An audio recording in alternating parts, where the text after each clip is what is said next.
Hi everyone! Welcome back to my channel, and for today's video ay mag-uusap tayo tungkol sa real estate investment. So bakit ba maganda mag-invest sa real estate, no? Siyempre, una sa lahat, as matagal nang proven na stable ang real estate market over time. So kapag nag-i-invest ka sa property, meron itong potential for price appreciation.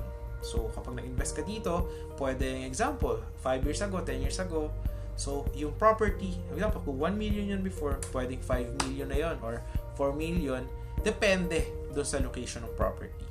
So, pangalawa, pwede mo ring pagkakitaan yung property mo sa pamamagitan ng pagpaparenta. So, sa ganitong paraan, pwede ka magkaroon ng passive income na makakatulong sa financial goals mo. So, example, you invested on a property, ginawa mo siya ng apartment. So, bawa, 3 kwarto yun. Siyempre, every month, may nakukuha kang income.